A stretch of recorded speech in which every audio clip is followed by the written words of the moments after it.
Story 1. During spring break of my junior year of college, my 3 friends Kevin, Ally, and Seb and I decided to go car camping in Colorado. We'd done these trips since freshman year, but we were pretty broke, so we found a free dispersed camping spot on an app. It was outside Buena Vista, down a long Forest Service road that felt like it went on forever. We knew our way around camping. We arrived in the late afternoon and found a nice clearing near a dried-up creek bed. It was super isolated, no other campers, no recent tire tracks, exactly the vibe we wanted. We set up our tents in a loose cluster, just finding level ground, nothing special about the arrangement. That night, we probably just had a few beers and played cards. We were all exhausted from the drive, so we turned in around 11. I remember sleeping incredibly heavily, which is really strange for me.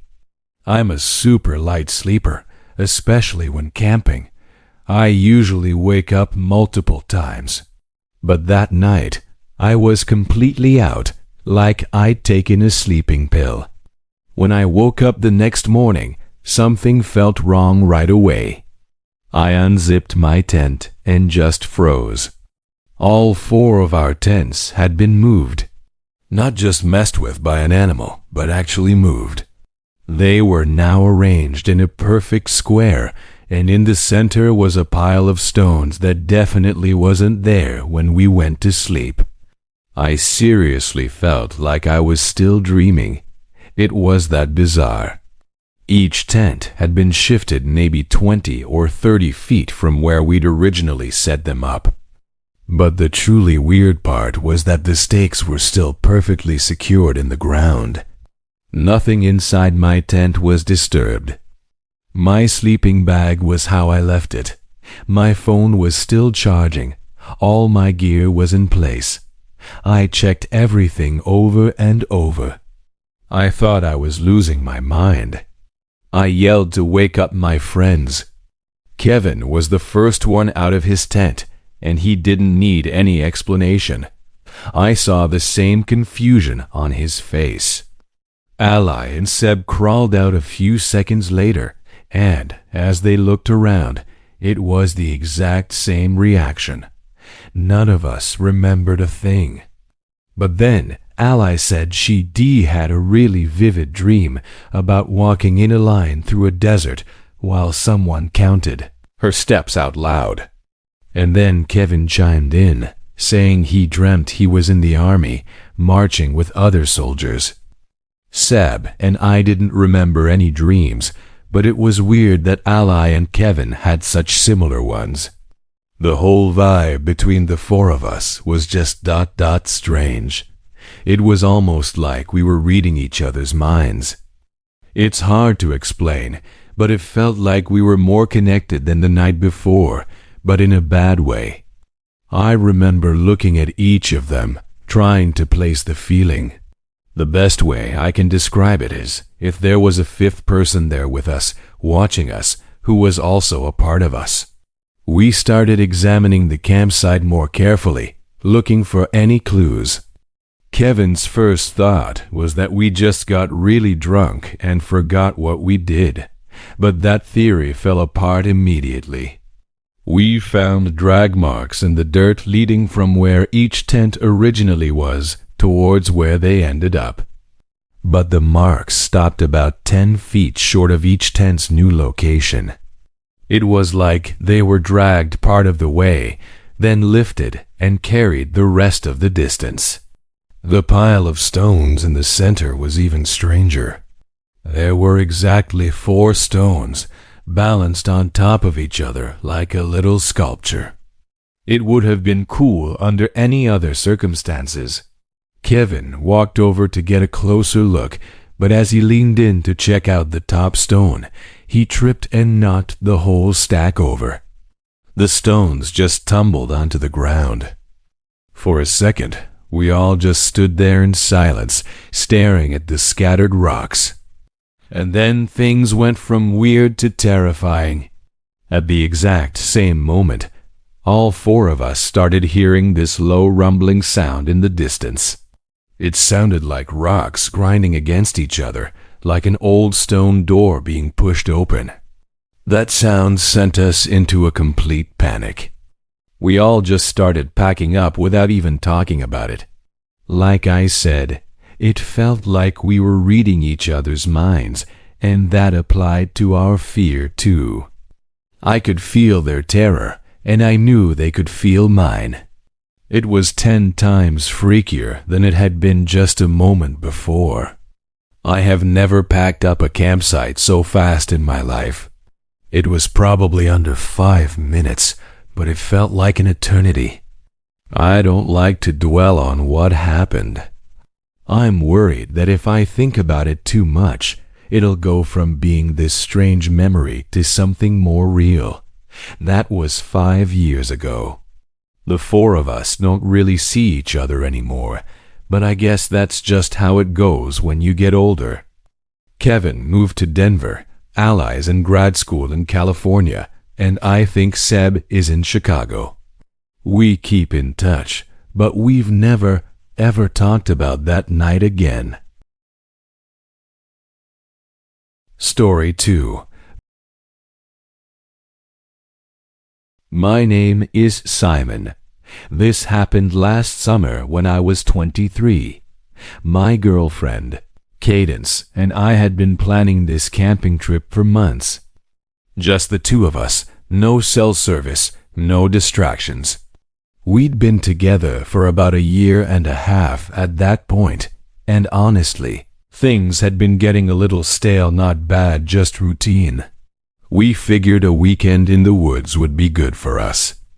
We picked a spot in the Awari National Forest in North Carolina. I'd been looking at different locations online for weeks, trying to find something that wasn't too crowded, but also wasn't completely isolated. The place I settled on was this campground about 3 miles down a Forest Service road. According to the reviews, it had maybe 6 or 7 sites total, and they were pretty spread out from each other. We left Friday afternoon around 3 o'clock, stopped for supplies at a grocery store near the forest entrance, and made it to the campground just before sunset. The road getting there was rough, lots of potholes and loose gravel, but my truck handled it fine. When we pulled into the main clearing, I was honestly pretty satisfied with my choice. There were a few picnic tables scattered around, a couple of fire rings, and the sites themselves were tucked back into the trees enough that you'd have some privacy. We drove around slowly, checking out the different spots. Most of them were empty, which was good. We passed one site that had a blue sedan parked there, but I couldn't see anyone around it. Cadence pointed to a spot at the far end of the campground, right where the road dead-ended into the forest. It had a decent clearing for the tent, and was positioned so that the trees blocked the view of the other campsites. We spent the next hour setting everything up. Cadence is one of those people who's really particular about how things are arranged, so I mostly just followed her instructions. By the time we were done, it was starting to get dark. I got a fire going while Cadence made sandwiches. And for a while, everything felt exactly how it was supposed to. We were sitting there drinking beer, watching the flames, not really talking about anything important, just existing together, which I think was kind of the point. Around 10 or so, Cadence went to brush her teeth at the spigot near the picnic tables. I stayed by the fire, poking at it with a stick and finishing my beer. That's when I noticed someone standing at the edge of our site, just beyond where the light of the fire reached. I jumped a little, I'm not going to lie, because I genuinely hadn't heard anyone walk up. The guy apologized for startling me and said he was camped over in the blue sedan and that he just wanted to introduce himself. His name was Aiden, and he looked to be about 30. He had this really intense way of maintaining eye contact that made me a little uncomfortable, but I obviously wasn't going to say anything. Cadence walked back toward us, and Aiden noticed her, turned, and said she'd picked a good spot real secluded. He mentioned he was solo camping, trying to get away from people for the weekend, which seemed kind of contradictory since he was literally standing at our campsite making conversation. And by the way, as soon as Cadence walked back, I didn't exist anymore. This guy, Aiden's full attention was on my girlfriend, which wasn't exactly surprising, but weird as hell. We talked for another minute or two. And by we, I mean he talked at Cadence while she just gave him awkward reply after awkward reply, waiting for him to leave. Eventually, I butted in and told him we wanted to get some sleep because we were waking up early, and that got him to leave. As soon as he walked into the darkness, I noticed he didn't use a flashlight or anything, which I thought was a little odd. Cadence and I agreed about the weirdness of the whole thing and decided to try and forget about it. We stayed up for another hour or so, then put out the fire and went to bed. I don't remember falling asleep, but I do remember waking up, and the moment I woke up, I realized something was wrong. It took me all of 3 seconds to realize I had woken up to voices somewhere in the distance. It sounded like 2 people having a conversation somewhere near our campsite. I looked over and saw Cadence fast asleep, and that's when the guardian instinct in me kicked in. I unzipped the tent as quietly as I could and poked my head out. The voices stopped almost immediately, like they had heard me, even though I thought I was being dead silent. As quickly as I could, I grabbed my phone and turned on the flashlight, shining it around our campsite. But whoever had been there had either already left or was further away than I initially thought. Eventually, I went back inside the tent and tried to go back to sleep. It was a public campsite after all. People stay up really late on camping trips, so I didn't think it was anything threatening. I just hoped whoever had been out there got the hint to have their 3:00 a.m. talk somewhere far away from where I was trying to sleep. I didn't bother mentioning it to Cadence the next morning. I didn't really see the point in stressing her out over nothing. We spent most of the day hiking, which was a lot of fun and a decent workout, honestly. As the sun started to go down, I went to grab more firewood from a pile we'd made near the truck. That's when I noticed something on the windshield. It was a napkin folded in half and tucked under the wiper blade. I pulled it out and unfolded it, and I was shocked to discover that it was a note. A note saying, "You should move your tent." I obviously wasn't going to keep that to myself, so I showed Cadence the note and told her what happened the night before.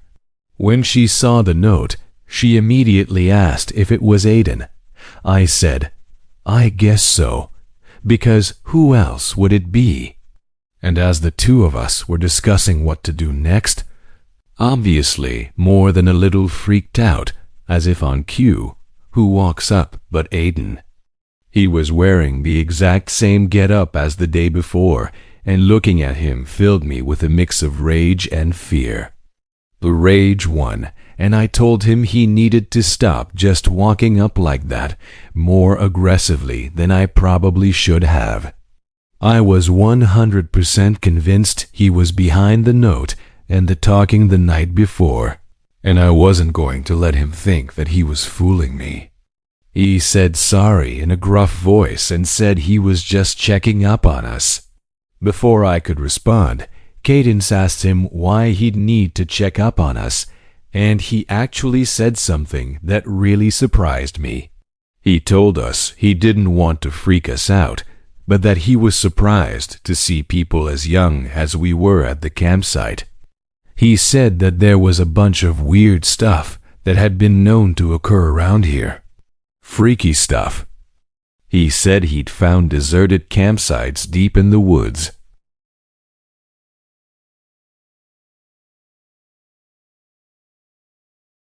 Story 3. Imagine this. You're out in the wild, surrounded by towering trees, with the warmth of a campfire on your skin and a blanket of stars overhead. It's the perfect escape, a chance to reconnect with nature and leave the chaos of the city behind.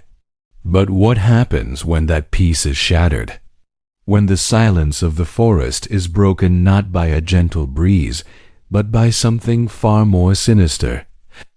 Today, we read diving into true stories that reveal the horrifying and unexpected dangers that can lurk in the great outdoors. These accounts are a chilling reminder that sometimes the greatest monsters aren't the ones from folklore, but the ones who walk among us. Our first story comes from a seasoned camper who thought he had seen it all. He and his girlfriend had set up their tent in a secluded, beautiful spot they had visited many times before. The first night was perfect. But on the second day, a man appeared out of nowhere. He carried a rifle and had a cold, unsettling look in his eyes. He didn't say much, just circled their campsite, his presence a heavy, unspoken threat. Terrified, the couple packed up in a hurry and left, feeling his eyes on them the entire time. A week later, they returned, hoping it was just a strange one-off encounter. They found their previous campsite completely destroyed. Their fire pit was smashed, and the area was trashed, with an axe embedded deep into the very tree they had camped under. They never found out who the man was or why he did it, but the psychological scar remained. The woods were no longer a sanctuary, but a place of lingering fear. This next story starts with a gesture of kindness, but ends in unimaginable tragedy. A man and his best friend were on a multi-day camping trip deep in a national forest. One evening, a stranger stumbled into their camp. He looked exhausted and lost, explaining that he'd been separated from his group. Feeling sorry for him, they shared their food and water, even offering him a place by their fire for the night. The man seemed friendly, grateful, and they talked for hours, sharing stories under the stars.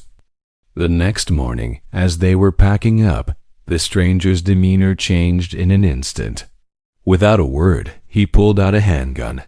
He shot the narrator's best friend, killing him instantly. He then turned the gun on the narrator, shooting him in the leg before disappearing back into the woods. The survivor had to crawl for miles, bleeding and in shock, before he found help. He would later learn the man was a fugitive, and their act of kindness had brought a violent predator right into their camp. Even organizations designed to teach wilderness safety are not immune to these horrors. In 1977, a group of Girl Scouts attended summer camp at Camp Scott in Oklahoma. The first night was filled with the usual camp activities, songs, s'mores, and ghost stories.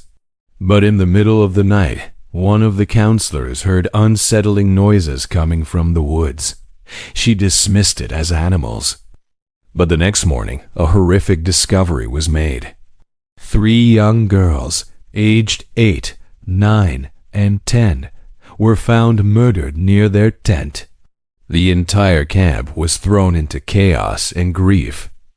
An escaped convict was arrested and tried for the crime, but he was acquitted, leaving the case officially unsolved to this day. The event became known as the Oklahoma Girl Scout murders, a dark stain on the innocence of summer camp and a terrifying mystery that haunts the community. The camp was shut down permanently, a silent, overgrown memorial to a night of unspeakable evil. Our final story is a harrowing tale of mistaken identity and senseless violence. A group of 4 friends were camping on private land with the owner's full permission.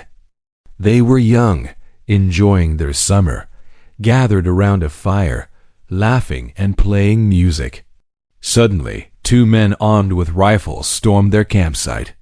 They claimed to be undercover police officers, yelling that the friends were trespassing on government property. The friends tried to explain they had permission, but the men wouldn't listen. A heated argument broke out. One of the friends, trying to de-escalate the situation, stood up to reason with them. In a flash of violence, one of the armed men shot and killed him. The other friends were held at gunpoint for what felt like an eternity before the men finally fled. In the investigation that followed, it was revealed the attackers were not police officers. They were just 2 local men who had a history of aggressively patrolling the area.